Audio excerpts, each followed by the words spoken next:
Can I do what? The paper that's due on April 15th. You want me to elaborate more on it? Yeah, like it can be on any historic event. Any historical topic up to, and I have emphasized, if you're right after 1500, unless it's something like Cortez, you know, it's something really close, I'm going to have to count off points for it. Essentially, I mean, I want you to have a title page, bibliography. I don't care much about, you know, do you follow a certain format?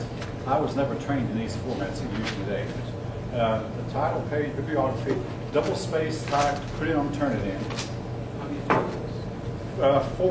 1,000 words. I'm going by word count, not a page. In other words, don't try to widen the margins to get more pages. Don't try to use big margins. The Turnitin counts the words, so I'm going by word count. And again, the first thing I check on your paper is, number one, is there a title page? And a lot of times, then I check, are the pages numbered? I count off the arc. Then I look at the back for bibliography. Then there's a place where I can look to see if the pages, I do check if the page number, but also the word count. I check the word count. And by the title page, you mean like one page that has your name? One whole page, it has nothing but your title. Yeah, it just has the title and your name. Title and your name, and you can't even use some picture or some photo, you know, or something, but it's basically, it's nothing but the title. You know, the title page means, and I'm glad you asked that, no text. No text, it's all title. Maybe some of my students have not understood that, but a title page is, the entire page is devoted exclusively to the title. And then you start the text after the title page. And how many sources would you like? There's no limit. So you have one source. So you can even have just one source. Just one. Now, something that's controversial, I'll let you do this.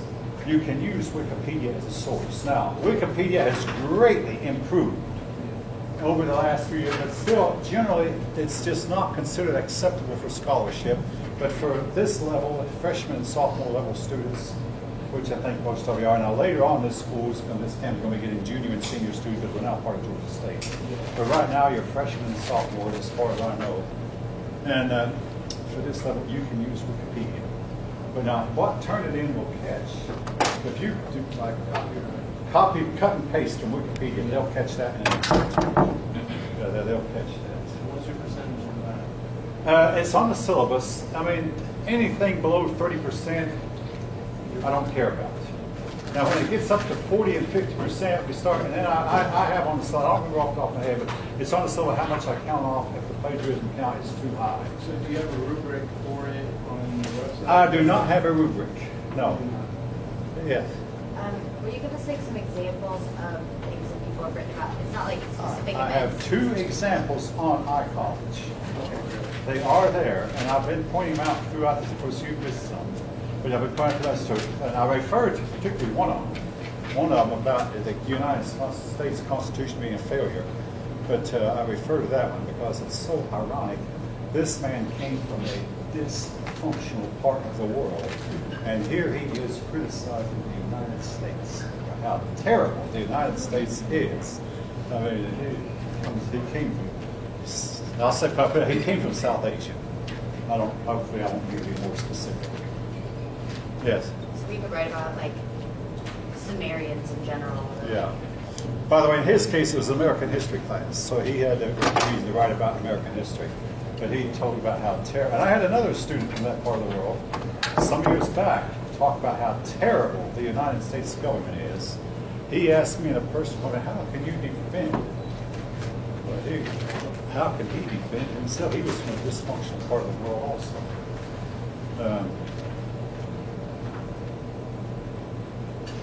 Any other questions? I mean, it's time to start your class, but I can talk more about the paper. I mean, really, I don't know what more I can say, folks. The instructions are online. The instructions are on the syllabus.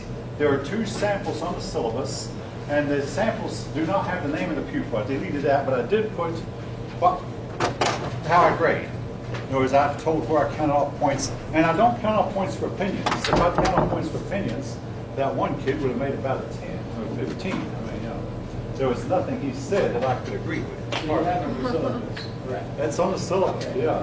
He could say what he wanted, but it did not count off for his opinions.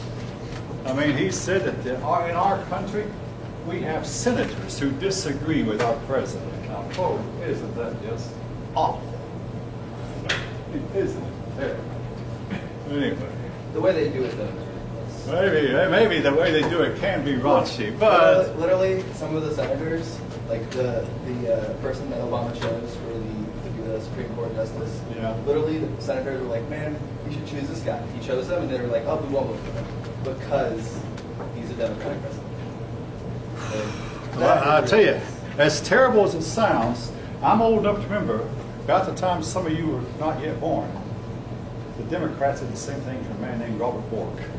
Only they did it even, to me, it was even more disgraceful. I mean, yeah, it's not good. Either party. It's not good, but nevertheless, I mean, it's part of politics. And I mean, I had an uncle one time who was in politics. He won a few local elections, but as he was dying, he came to our house and visited. He said, "I tell you, politics is dirty business." I sat in a history class with a man one time, and he got into politics. He came to a class reunion, and he told us, this was high school. I mean, he was in my class, like, politics is dirty business.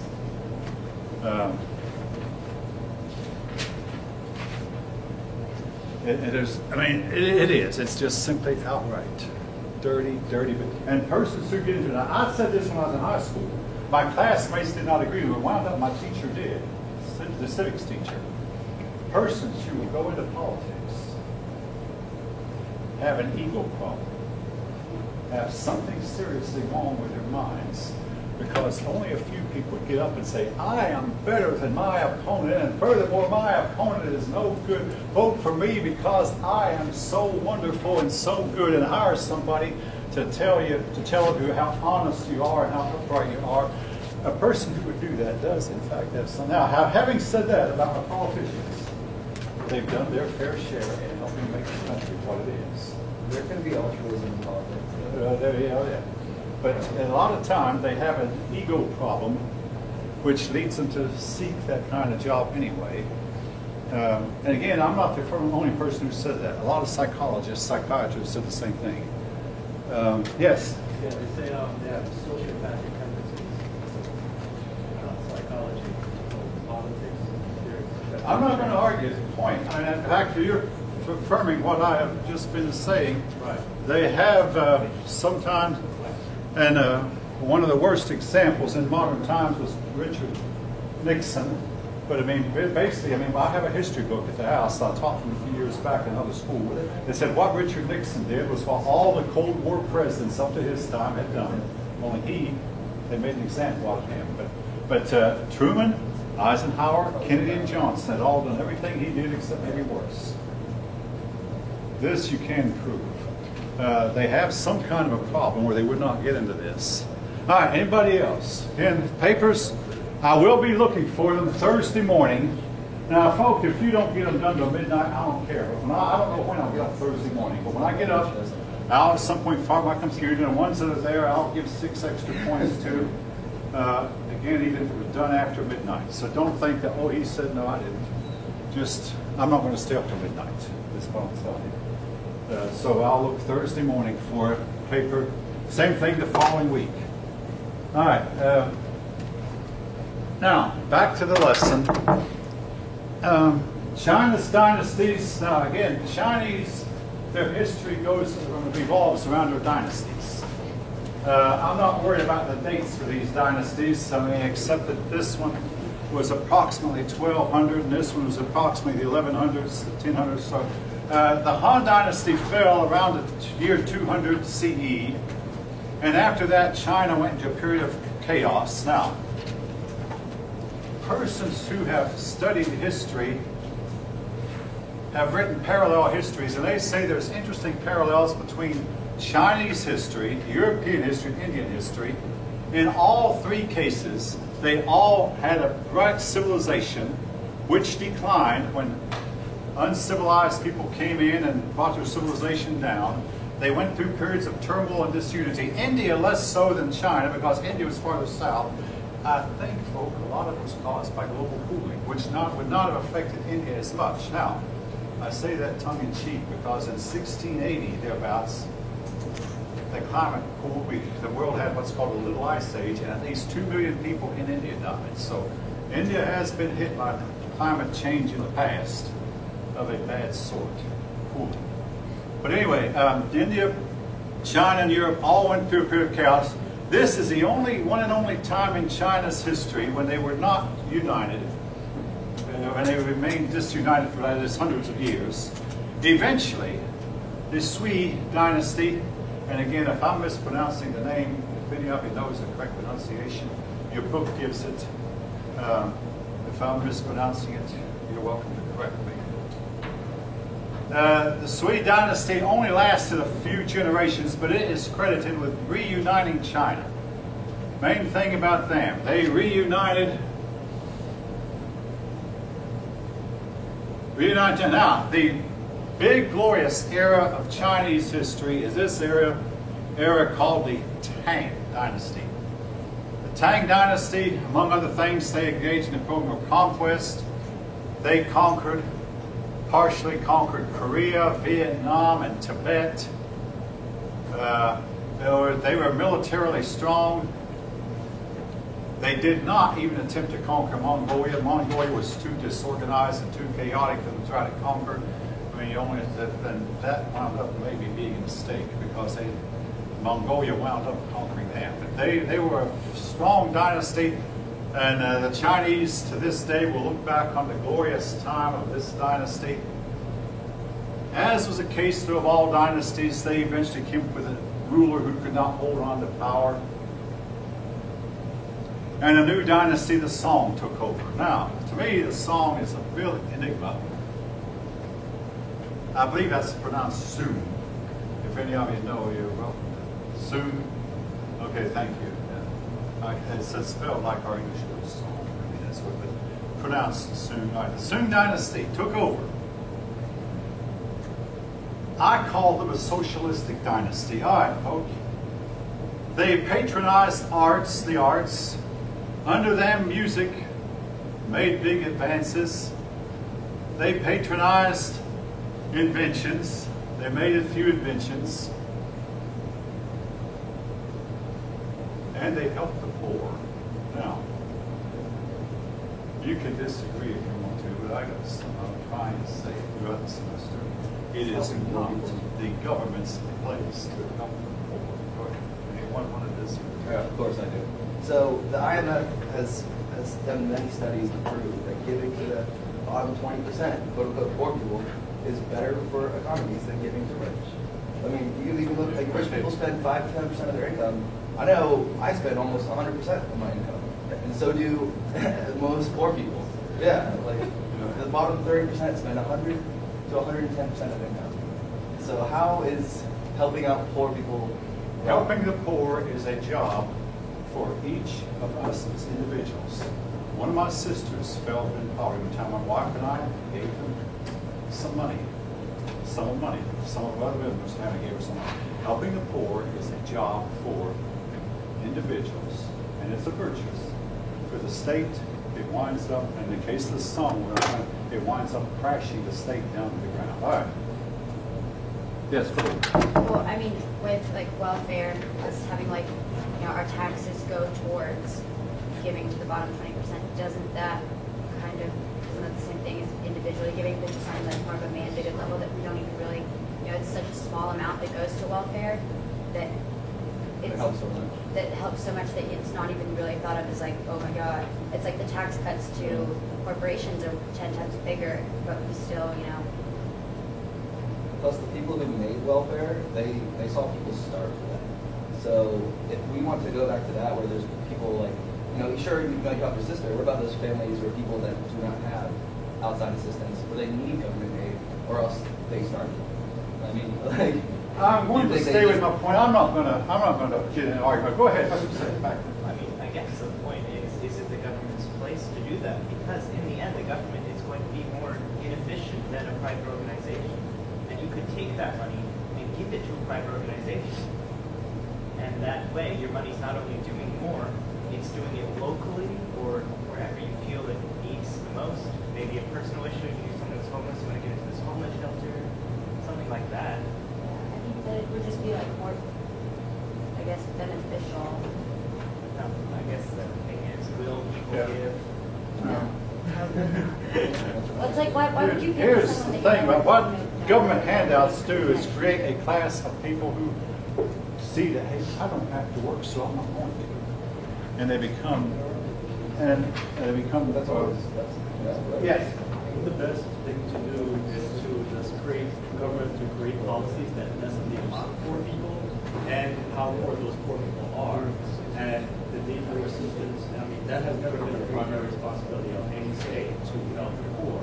It's been a responsibility of the state to reduce the amount of poor people they are by economic policy.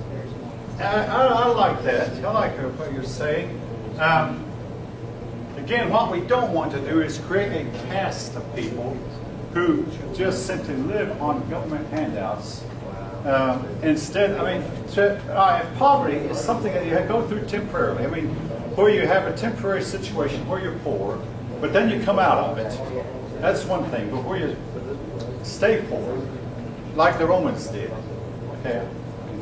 We have a conversation going on here, which cannot be.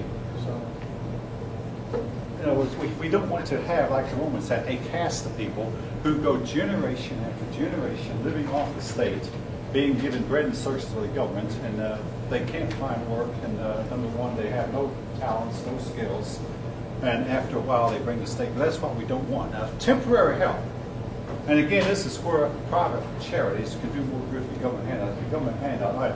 There was a case here in Atlanta where a woman was found to be 80 in her 80s and just living in squalor, and nobody knew about it. And when the news broadcast it, a church moved in, so the church did in 2 days. It would have taken the government 6 months to have gone through all the bureaucracy and red tape to have given this woman aid. The church moved in and cleaned up her place and cleaned her up and gave her food all within a matter of 24 hours. Government bureaucracies can be extremely inefficient. All right, anyone else? Folks, I mean, I want to tell you, I mean, what I'm about to say about this Song Dynasty, they crashed, the whole country crashed. This is in your history book, pure and simple. What happened was they neglected, now this is extremely important, they neglected their army. When they neglected their army, first of all, Tibet revolted, and Tibet won. Vietnam revolted. Vietnam won. All this stuff that the Tang and Kong, well, that wasn't so bad. I mean, okay, they were still China. Then came Genghis Khan.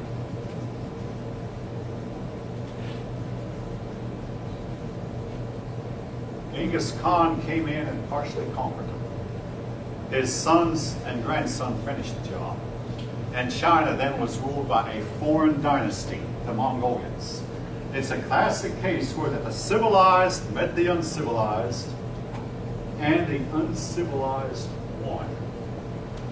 Now, Genghis Khan, folk, I can't emphasize enough, only had an army of about 100,000 men. China's population at the time ran into the millions. Genghis Khan knew this. I had a student from that part of the world tell me, but Genghis Khan was so great, he probably could not have been defeated. I'm like, Genghis Khan was a great military leader, but he was only human. I strongly believe that if China would have had a trained army of about 300,000 or 400,000 men who were as well trained as Genghis Khan's men, super trained, highly picked select troops. See, Genghis Khan couldn't pick his troops. If China, I mean, football game.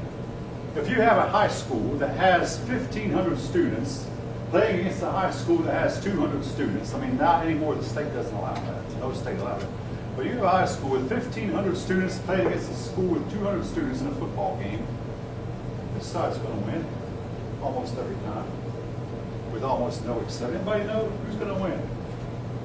That's just the guy that coach. Right. I mean, you know, I don't know. It doesn't depend on who the coach is. I mean, think about it like this. So China, they said had 1 million people. More than a million, several Yeah, million. several million. Sure. Yeah. 100,000 people for Genghis Khan.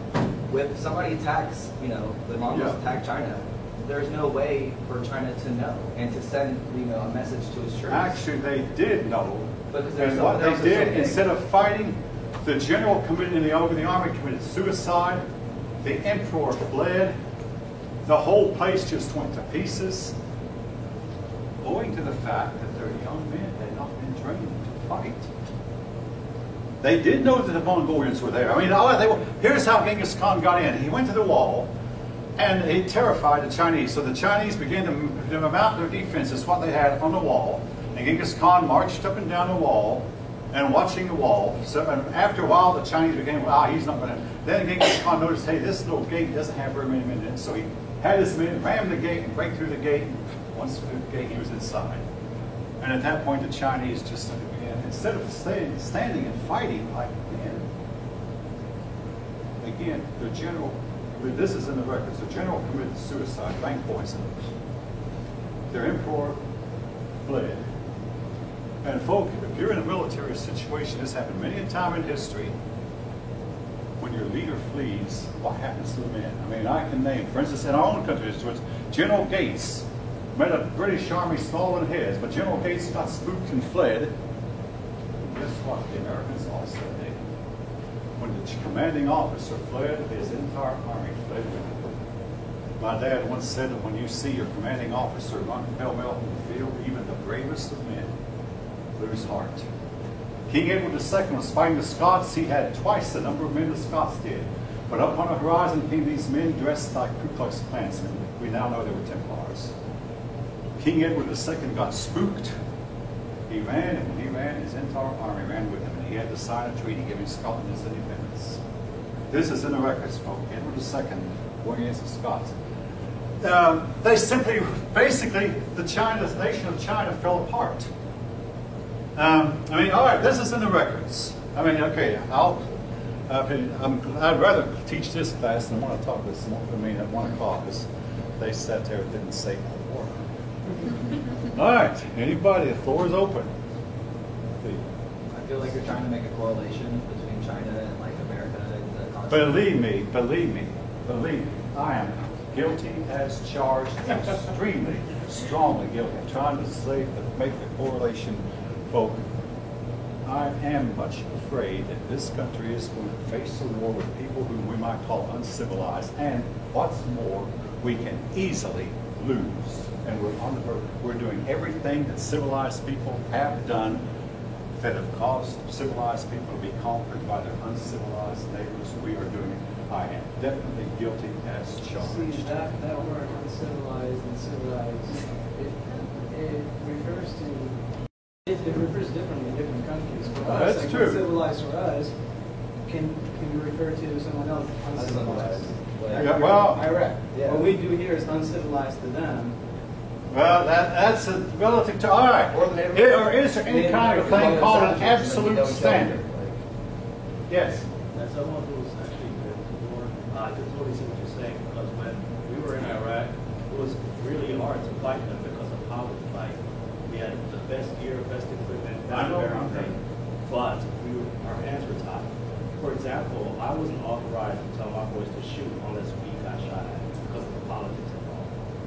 So, I heard this from another source in another college back in 2009. It's called Rules of Engagement. Yeah. That are so tight, they're so So tight, stringent. yeah. We had the same thing in Vietnam. Yeah. So, And like, little Vietnam, by the way, whipped us. So we, for example, if we had a vehicle-borne IED, which is, vehicles that run into things and then blow up, if one of them was approaching us and we could tell what they are from experience, we had to first shoot pyro, which is, the little flare things. Yeah. And then when they get, closer, then we have to shoot warning shots in front of the vehicle. Then they get closer, then we have to take the tires out. Then they get closer, then we have to go for the engine. And finally, we were authorized to go for the driver. At that point, the regulation was 10 meters or 20 meters or something like that. At that point, would have been dead anyway if they had dead. You know what I mean? So how we fight, kind of makes it really hard to win. That actually, we're designed to lose because of rules of engagement. We have never had a war in our history where so many of the troops that we sent over to fight have come home suffering from combat fatigue or all the other symptoms. We've never had in this war where we had such 5% people come home who are permanently damaged. And a lot of it's what you're talking about. Because of how we fight. Yeah. I mean, believe me, I've heard this. It was very And frustrating. what's more, I mean, folk, again, when civilized meet people who, let me not use words, of people who fight by old rules that have been in existence for thousands of years, which is what Genghis Khan, basically, ISIS is taking the 7th century and carrying it to the 21st century. And unless we, I gotta quit. It's really hard to fight ISIS because like we try to do what we're talking about where we cut the head off the snake and everything, but with ISIS it's like you cut the head off the snake and it's like it just grows back to it. And like he said, we're fighting a war where it's like Vietnam where they have Except what's worse. it called, where they attack and then leave and guerrilla warfare, yeah. Except Really, yeah, it's worse than Vietnam. Yeah, okay. They would study us. They would sit outside of our bases and everything with little cameras and watch how we operate and learn our rules. And then, because of our rules, fight exactly. They fight in such a way as to, and they also, even when in our country, they live in such a way as to get between the cracks in our justice system, to where they make it impossible almost for them to be convicted of any type of crime. I mean, there's people in Jitma that are sitting in jail, not being tried. I mean, no court, like, indefinitely detained. I promise, I am not going to make a comment on that. I mean, on the this is on a political front. Now, when the Yuan dynasty took over, the greatest ruler in the Yuan dynasty was Genghis Khan's grandson, Kublai Khan. We Westerners remember him because he was the emperor when Marco Polo visited. And he got Europeans, Marco Polo got Europeans very interested in China. Kublai Khan built the greatest empire that China had had. Again, using Mongolian and Chinese when Mongolia and China were somewhat united. But China was under control of the Mongolians. Now, it was Kublai Khan promoted Marco Polo to a high position in his court. Marco Polo stayed in China for 20 years and came back and wrote a book. Christopher Columbus read the book, and Christopher Columbus became interested in trying to get to Europe. The problem with Europeans getting to China was... You mean Asia? What's that? You mean Asia? But the problem with Europeans getting to China, that's what I thought it was, that between Europe and China was the Muslim world. But eventually Europeans learned to go around the Muslim world. The Portuguese went around Africa, and then Christopher Columbus tried to sail west. He bumped into the Americas while doing so, but eventually Europeans found a way to get to the Far East, Far East Asia by sailing around Africa, or even in some cases sailing around South America. But it was a whole lot easier to sail around Africa than it was to sail around South America. Now, Kublai Khan is also remembered before he tried to conquer Japan.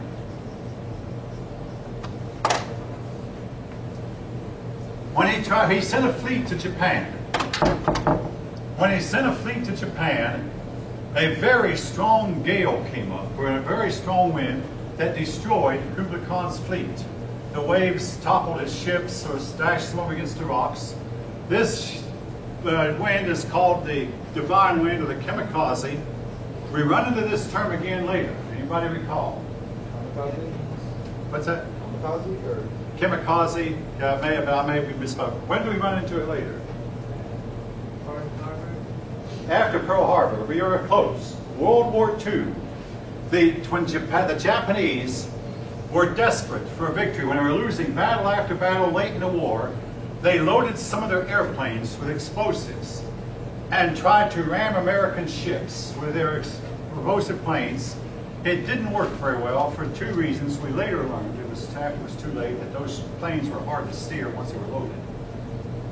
They were hard to steer, number one, and number two, the pilots who flew them were highly drugged or drunk. They were drugged either on alcohol or drugs or both, and they could not fly straight.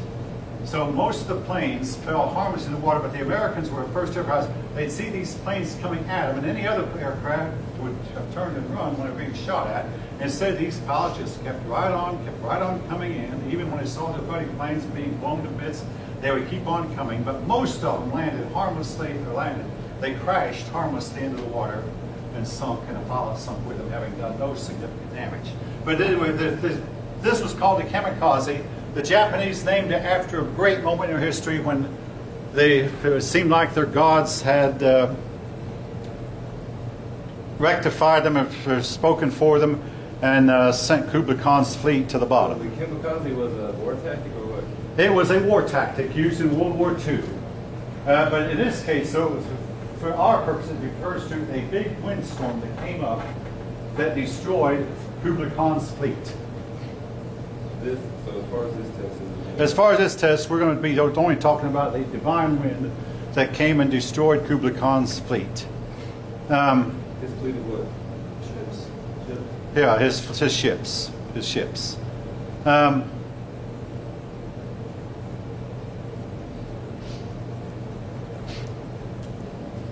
Something else about the Song dynasty. The Chinese had invented gunpowder, and then they taught the Mongolians how to use gunpowder. The Mongolians improved upon the gunpowder, and the Mongolians wound up using it as a weapon against the Chinese. So the Chinese were basically conquered by their own technology, their own weapons. All right. That's the political history summed up. Now the religious history. Confucianism remained a dominant religion, but it was threatened. As is the case of all religions have to undergo competition, and in a lot of cases change. Now, first, the threat to Confucianism was within China itself, Taoism. Taoism, though, took a back seat because Confucianism seemed to most Chinese to be more practical. Then came Buddhism from India. Buddhism made a lot of headroads into China, but the Chinese always have rejected foreign religions, including Christianity. That is, until 1949 when they embraced communism, which for all practical purposes was a foreign. Call it a religion, call it a philosophy, call it an economic idea, call it what you will, but it was foreign. Then they embraced that. But other than that, throughout most of its history, the Chinese have rejected foreign ideas. And anyway, Buddhism was largely rejected by China. Then within Confucianism itself, there came a faction called Neo.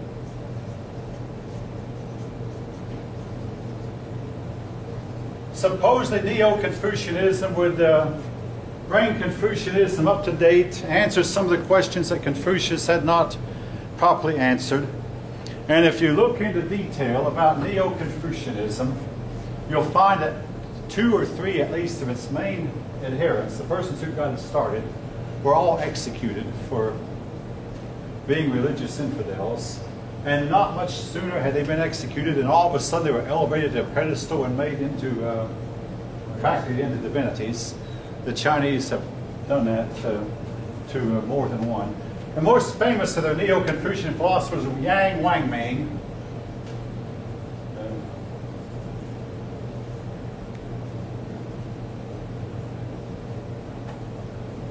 I may have my W and Y mixed up here, but basically, I believe this should be Y-A-N-G, W-A-N-G, M-I-N-G. If any of you know, you're welcome to say so. And essentially, though, he taught the Chinese that we humans live in a world where on the one side is the world of ideas, and the other side is the material world, and we have to decide which side we're going to take, the side of the you might say the esoteric is one word you can use. I'm not going to say spiritual, but because the Chinese generally did not believe became more and more convinced that there was no afterlife, there was no spirit world. In the case of Yang Wangming, for instance, he honored his ancestors. He said, no, I don't believe they're still alive, and furthermore, I don't believe that I'll ever see them when I die. I believe when a person dies, that's it. You don't exist anymore, and that's the end. But he said, I'm honoring them because I should. Because while they were here, they contributed. They made us what we are, so we remember them, we honor them. And said, after I'm gone, maybe people remember me. But he did not believe that he was ever going to see them again because he did not believe in an afterlife.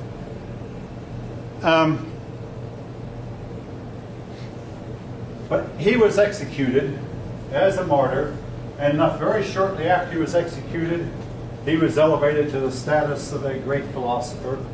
And a lot of the Chinese to this day will follow it. Neo-Confucianism, though, eventually died. What's the difference between Neo-Confucianism and Essentially, Neo-Confucianism supposedly took Confucianism and tried to improve upon it, elaborate on it, and add to it to make it more, you might say, up-to-date or answer questions that the original Confucianism had not answered. That's the difference. Again, every religion undergoes this. I mean, for that you have an ancient person who lived and said this and taught that, and then later you get new issues that have to be dealt with. Well, how should we deal with this issue? How should we deal with that? And some people will form a new religion from the old. And that's basically what the Neo-Confucians did, tried to form a new religion from the old, but it did not catch on.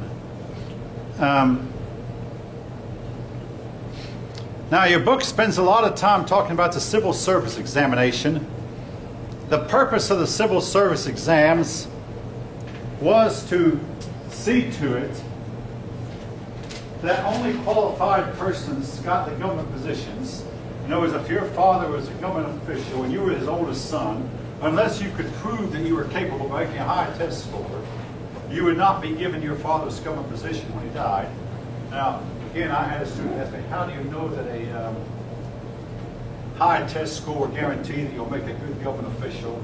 You don't, but I mean, you have to have something. The alternative was just simply that the Chinese knew that a lot of times a highly capable father would be followed by a son who was incompetent or incapable. I mean, we've seen this time and time throughout history. And they said, we want to make sure that only the qualified get there. The civil service exams are open, in theory, to all males. However, since most of you Chinese were poor and uneducated, you had to be able to read and write to pass them. So that meant that most of the Chinese could not pass them because they simply could not read and write. The emperors also might have wanted to use them in an attempt to exert control over their people. In other words, we want to make sure that we appoint the government officials and appoint people who are going to be what we want. Now, So you said they were illiterate? okay, the rich were educated. The high above people, the nobles were educated. So for the most part, they were the only ones who could pass the exams. So if your parent was in the government, why wouldn't you be educated? Oh, if you were, okay, here's the issue. If your father was a high up government official, you would be educated. But that would not guarantee that you would be as smart as the next person. Okay. Yeah, in other words, hey, in Great Britain, King George III was the crown prince. But it was known all over Great Britain that young King George could not do his lessons. But he got to be king anyway, because he was in line for it. But he was not very bright. He's the one, King George is the one that the Americans rebelled against, by the way. Again, he was never known for his brilliance. But from the time he was a kid, he could not do his lessons. But he was high-born.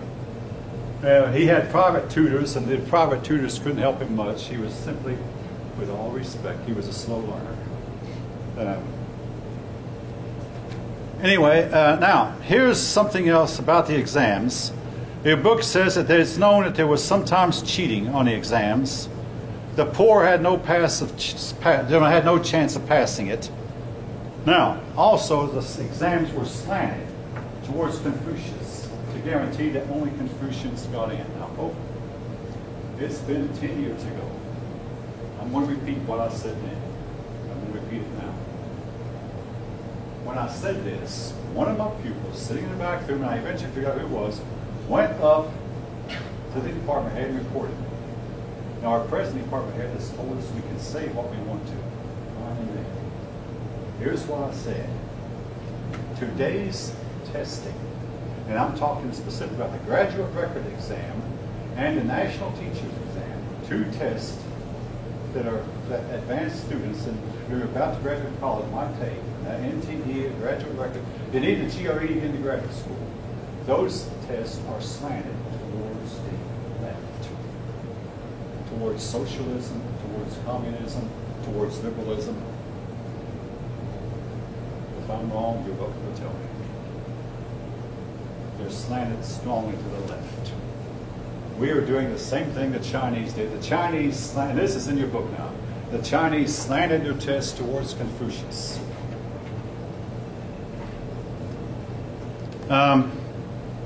And again, you had to almost had to be a Confucian. That way they guaranteed that Taoists and Buddhists and Hindus did not pass the test.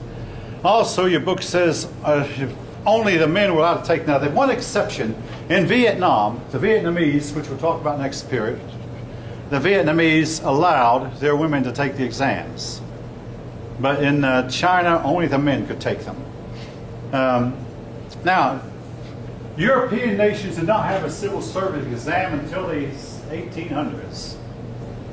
So in that regard, Europeans were ahead of other countries. But we do have civil service exams in our country today.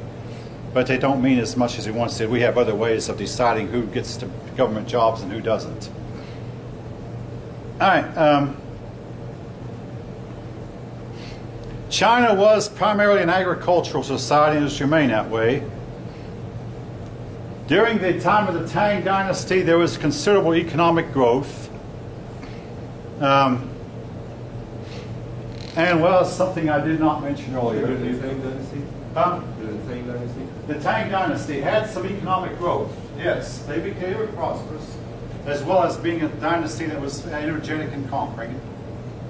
Now, and folks, here's where they tried an experiment. The song was to repeat that has been tried by many a society down through the ages. They took the lands from the rich, excess lands, and redistributed these lands evenly among the poor. And I challenge any of you to find an instance where this actually has worked. South of the border, our Mexican neighbors tried that one time. We're going to talk next class about how the Koreans tried this. Take the lands from the rich that the rich don't need and redistribute them among the poor.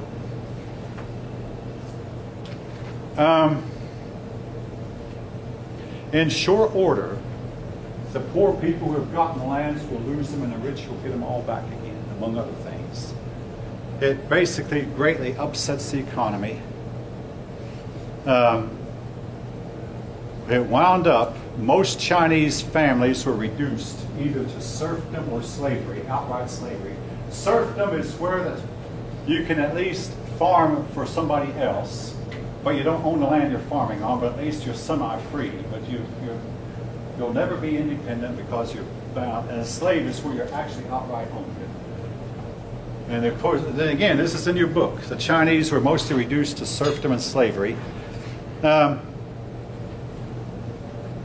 Again, you can decide for yourself what you think about it. Eventually, the Tang Dynasty abandoned the idea of redistribution of land, and land began to find its way back into the hands of a few wealthy persons.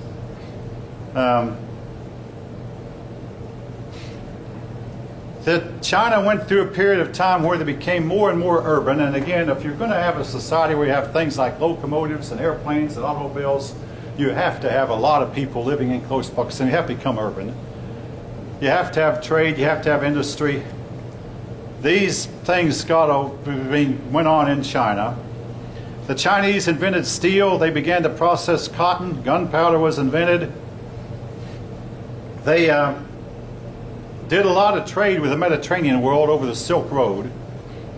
This long route, it was about 8,000 or 10,000 miles long between China and the Mediterranean world, was called the Silk Road. Muslim nations traded with China for the most part during the Dark Ages, what Europe's called the Dark. There was little trade between China and Europe. Land trade was dangerous because the mountains were difficult to cross, there were numerous deserts, and there were bandits galore, and the Chinese government was helpless to fight the bandits in wide open desert spaces. So this Silk Road, it wasn't a real road. It was a real road, all right. Well, it was a trade route. It was a trade route. It changed from generation to generation depending on the political winds. But basically, it was that the Silk Road was where that you would take your goods, you make your goods here and pass them to a merchant who would carry them about 100 miles and drop them off to the next merchant. The next merchant would carry them another 100 miles. No Chinaman, as far as you know, ever made it to the Mediterranean. And no Mediterranean man, as far as you know, ever made it to China. But their goods would pass from merchant to merchant until they eventually got from China to the Mediterranean. But they only got as far as the Muslim world. And Europe was eventually realize, hey, if we're going to get rich, we need Chinese products. We need their porcelain. We need their steel. We need their silk. We need their cotton. And they had to figure out how can we get around this Muslim world to get there. And eventually they figured out, hey, we can go around Africa and get from Europe to China without passing through the Muslim world. But that was in the 1500s. In 1497, the first Portuguese sailors landed in India. We talked about that last time.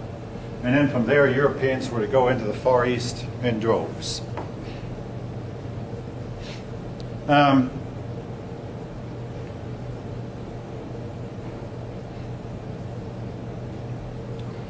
Bartholomew Diaz and then Vasco da Gama, right? what's that? Bartholomew Diaz and then Vasco da Gama. Oh yeah, Bartholomew Diaz and Vasco da Gama. Bartholomew Diaz got to the Cape of Good Hope in Africa and around and proved that Africa came to an end. But his crew simply refused to go on to India. So the next one after him, after Vasco da Gama, he was told by his crew that they would go ahead and make the trip. And they landed in India. 1497, 5 years after Columbus landed in the West Indies. Now, this is from your book. Females were considered inferior to males, and in time of famine, female babies were often killed. And this practice has been repeated in the 20th century. Oftentimes, their young girls were sold to richer people as either as concubines or hired out as domestic servants. Again, it got so bad in China when I was a young man that the Chinese government said to keep our population down, we're going to limit the number of babies a couple can have. And of course, the Chinese only wanted male babies in order to have to carry on the family name, so they would kill their female babies. And the result was, when these men grew up, they could not find wives. Now, as far-fetched as this may sound, how many of you have heard this outside of this class? How many of you? Okay, the reason I asked for show of hands is to let you know I'm not making it up. It may sound fetched, but this actually went on during my lifetime, where the Chinese were killing the female. Eventually, they decided, hey, if we don't bring up forth female babies, we're not going to have any more population anyway. So they have lightened up a little bit. But in time past, now, something else they did. Do you have a comment? You just said a little bit, so I was wondering if they were like still killing the babies. I don't, well, they still have laws that limit population, limit couples to a certain number of babies per couple. Those laws are still on the books. Now, what they do in detail, I don't know. Now, something else that I must mention is that the Chinese women would practice binding their feet. It's called foot binding. Basically, how foot binding worked was when a young girl was about 1 year old, they put a really super, super tight shoe on her foot that prevented her foot from growing. There were two purposes. One purpose was to make sure the Chinese women remained dominated by the men, and it was inferior to the men.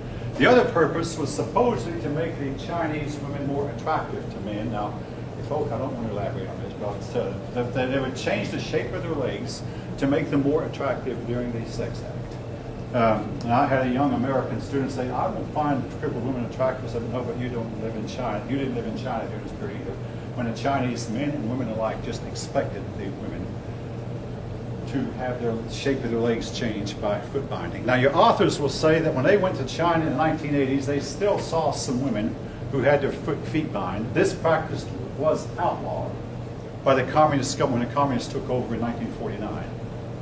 And some places in China, they were slower at keeping the law deep in the countryside, but eventually it got through to all Chinese that foot binding is now outlawed. You don't see a Chinese woman hardly anymore that has had her foot bound. I see on Facebook it looks like this.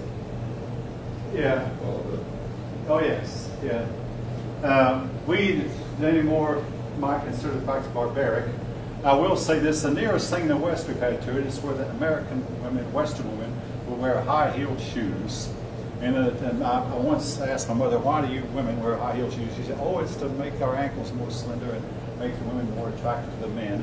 It might have, even though I seldom see it today, what it did cause, and I hope none of you women know what I'm talking about. It caused problems with corns, bunions, fallen arches, ingrown toenails, and plantar warts. Now, if any of you have any of these problems, you don't have to say it. I mean, yes, I've had problems with ingrown toenails myself and plantar warts, and my family has had these problems too. So some of these problems are men. But at one time, 90% of the women in this country had problems with their feet, and everyone knew it was because of the practice of wearing high-heeled shoes. All right.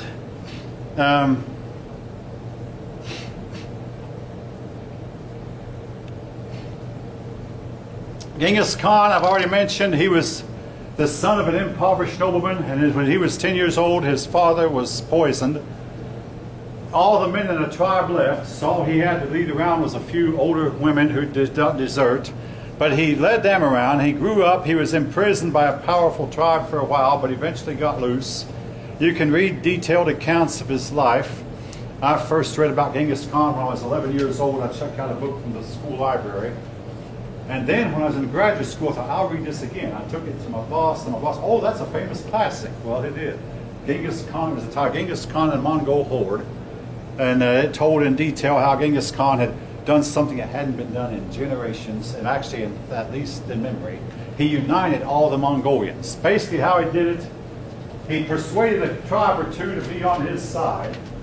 Then he conquered a tribe and got them on his side, conquered another and got them, and then persuaded a few others. Between persuasion and outright conquest, he got all the Mongolians together and united them. Then his Mongol followers began to urge him, go attack China. He hesitated because he knew that China's population was bigger, but he got to sending spies and envoys into China and found out, hey, China's weak. So he attacked, and as we know, he won. Initially, he did not conquer all of China. Instead, he turned his attention towards the Muslim world and invaded the Muslim world and just slaughtered everyone in sight in the Muslim world, and would have destroyed Islam, except that some of his followers converted to Islam. And then a group of his followers went to Russia, and they conquered Russia, and the Mongolians were to rule Russia for some 200 years. Eventually, Russia was able to drive the Mongolians out. So they invaded Russia too? Oh yeah, they conquered Russia. Again, any of you from that region of the world, I mean, I've had some Russian students who will tell you that yes, it is true that the Mongolians did conquer Russia and help. Then some of the Mongolians went on into Poland and engaged with a European army in Poland. And it's no way to tell what might have happened, except they got the news that Genghis Khan had died, so they hurried, they made the 8,000 or so mile trip back to Mongolia and never got around to coming back into Europe. In their fight with the European armies, they initially were successful, but again, we don't know what would have happened if Genghis Khan could have lived longer than he did.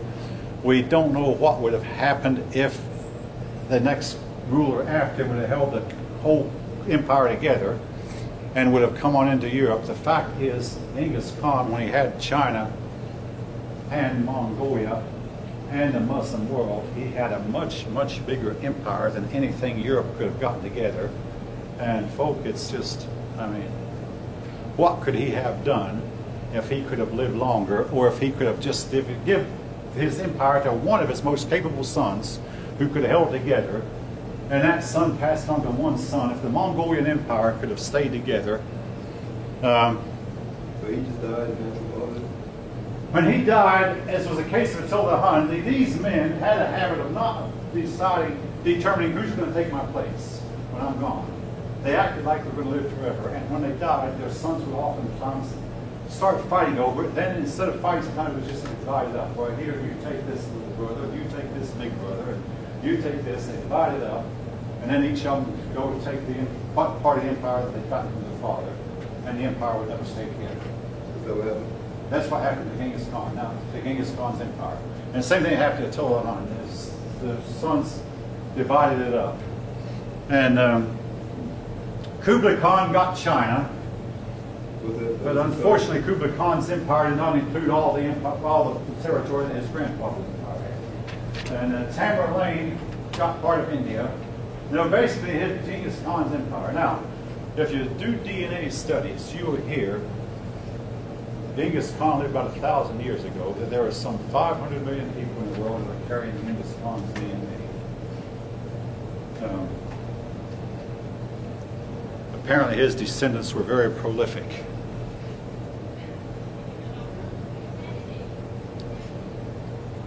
Anyway, the Mongol rulers, once they'd taken over China, they allowed Confucianism to revive. In general, they became more Chinese than they were Mongolian. They civilized, particularly Kublai Khan. You hardly would have realized he was actually Mongolian. They built a magnificent capital. Particularly, Marco Polo was strongly impressed by the splendor of Kublai Khan's capital. Well, getting back to religion, again, Taoism threatened for a while, Buddhism threatened for a while, Neo-Confucianism threatened for a while, but eventually Confucianism became the dominant religion again, and was to remain so until 1949 when the communists took over. And what was the main difference between Neo-Confucianism and... Well, there were a couple of philosophers. Okay, Yang, okay, I've gotten his name here. Yang, Y-A-N-G, Yang Ming was one of them. Another one was Chu Si. Now that's pronounced Chu Si, if I understand the pronunciation. Now if any of you know better, you're welcome to correct me. These two men expounded Neo-Confucianism. Particularly, though, Neo-Confucianism attempted to do, among other things, what Confucianism had not done. It attempted to answer some basic questions about who we are, how we got here, where we're going, more so than Confucius had done.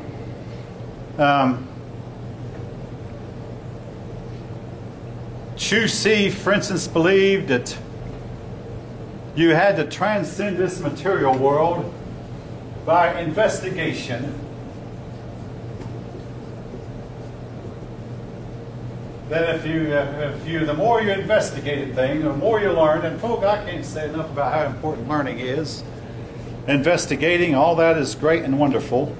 And he believed that by investigating enough, you could eventually transcend this material world with its inevitable death and inevitable reverses and inevitable suffering, and lead a life that was more fulfilling and happier. Investigation of things.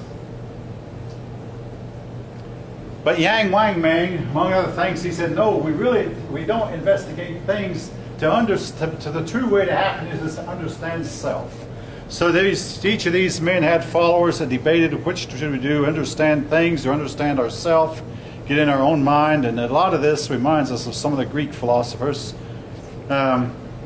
Eventually, though, Neo-Confucianism never became the official religion of China, probably because it did not emphasize the practical as much as Confucius had. It was more the emphasis on morality, on investigation, on figuring yourself out,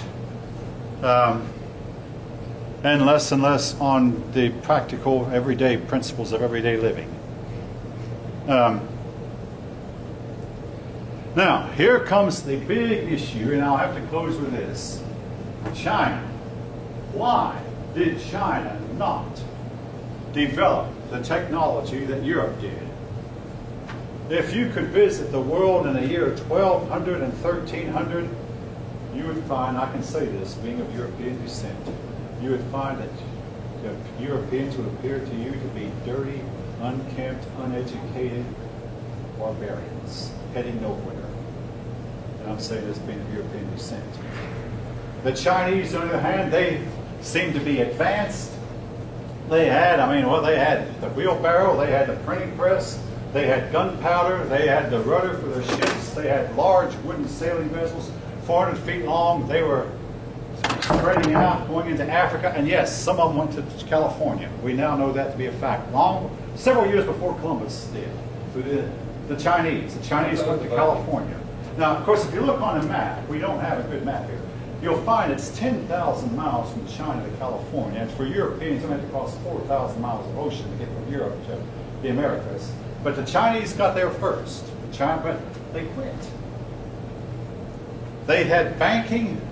I mean, they had it, folks. They were on the verge. They had paper money without which you can't have a complex economy. The Chinese were on the verge, but they got so far and then they stopped. The reason we believe that they stopped was their philosophers told them paper money leads to greed. You've got to end this desire for paper money, and we don't want to have any greed here in this country, so end your paper. These big ships you have selling, and here's what the Chinese were afraid of. And a lot of people are afraid we might run into ideas that are contrary to our own ideas. And if we do, they might destroy the way of life as we've known it. We've got to quit going to these foreign countries. We're better than they are. We don't want their influence to contaminate us. So they quit going to Africa. They quit going to India. They quit going to the Americas. In the meantime, Europeans were, and the Chinese became more integrated. The ways to have a happy life to develop a standard of morality. And again, morality is important. But meantime, Europeans were developing the mechanical clock. Now, you might not realize the mechanical clock was eventually to lead to the invention of the automobile. And as a youngster growing up in poverty, I once tried to make a set of gears. If you take a wheel and try to cut teeth into it, folk, you will never get the teeth to come out right when you come to the other side of the wheel. Unless you do some really, really careful. The wheel has to be, and then when you have to get another gear of a different size that has the same size of teeth. Now, how many of you know what I'm talking about? The teeth that will mesh into your first gear.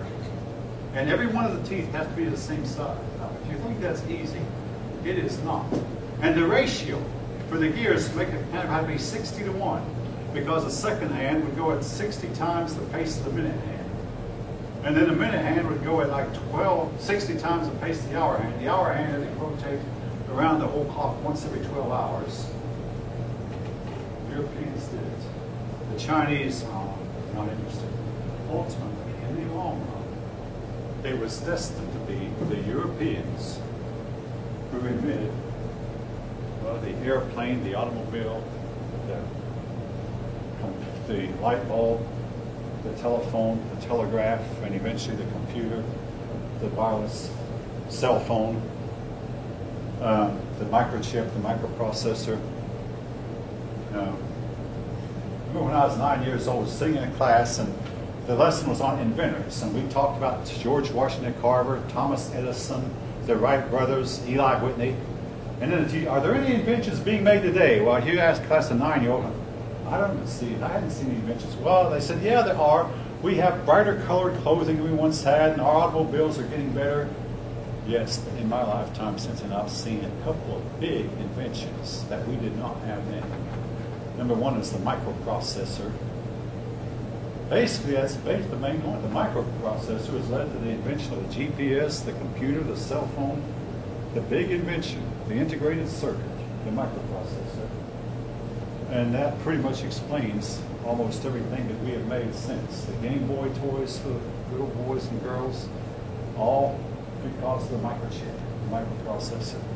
That's been, otherwise our cars today, believe me, I know, are much, much better than they were. We have better tires than we once had, better oils. We've simply improved on the things we've had. And we made strides in medicine. Yeah, we made a lot of inventions. But it was Europeans, and it was destined to not be the Chinese, and partly because the Chinese were more interested in such things as introspection. Let's get into the inner workings of our own mind. The Europeans, let's put together some gadget and see what we can do to get it to work. Also, the Europeans were willing to learn from others, and I learned a lot from the Muslims and the Chinese. The Muslims were not willing to learn from anyone, and the Chinese were just as bad. In fact, when Lord McCartney would go to China in the late 1700s and ask, hey, you Chinese, we ought to trade with Europe, the Chinese said to the European, Europe has nothing that China needs, Europe has nothing that China wants. The result was Europeans started trading with each other and inventing all these inventions and left China behind. This was where China wound up by the end of the 1800s, finding itself torn apart, way behind, and humiliated. China valued sameness, continuity, stay the same. Now, I used to visit a lot of Chinese restaurants, and I still like Chinese food, but they play their Chinese music, and the impression I got, and if you get a different impression, I'll say so, was that the music just went on and on and on and on and on and on and suggested sameness, sameness, sameness, generation after generation of sameness, sameness, sameness, and more sameness, with very little change and very little want or desire for change. Now, if you think differently, I'll be quiet, you're welcome to speak. But this was the impression I got. Little change, more stay the same, continuity, traditional, be like our ancestors, do things the way our great-great-grandfathers did them. While Europeans, let's see if we can do things better than our fathers did them. And eventually, the Chinese were left behind. All right. Also in China, unlike Europe, a scholarly gentry took over. You know, it was a nobility, and they did to discourage any kind of change or innovation. They said to the Chinese people, leave things as they are, let's not change, let's not copy these foreigners. We are better than they are. And therefore they fell behind. All right. So much for China for right now. Again, I'm sure I'll get in my car and think of more things I could have said about China, and probably will come Wednesday. In the meantime, though, we'll turn our attention to the three countries around China: Japan, Korea, and Vietnam. Now, I want to introduce this part of the lesson by saying this about all three. The United States has fought wars against all three in the last 70 years. Japan, Korea, and Vietnam. In the case of Japan, we won it. A few years that we engaged in Korea, and we fought Korea to a draw. Did not really win. We don't win wars anymore. Yeah, I said that earlier in the lesson. We don't win anymore. And then we went to Vietnam and outright lost. But anyway, we fought wars against all three. These kingdoms were strongly influenced by China, which they called China the Middle Kingdom, because they were kind of in the middle. Korea and Vietnam were conquered by China. Japan never was. Vietnam was to be held by China much longer than Korea. And all three of them had the civil service exam. We have compared Japan to Great Britain. Great Britain is an island off the coast of mainland Europe. Japan is an island off the coast of the four islands off the coast of mainland Asia. That is, by being close to these mainlands, they were influenced on the mainland, and yet they were able to develop their own culture independent of the other more than they would have been had they been joined. Or if Great Britain had had a solid land mass connecting it to Europe, Great Britain's history would have been different than what it was. And if Japan had been connected strongly to China, it is likely Japan would have been conquered by China.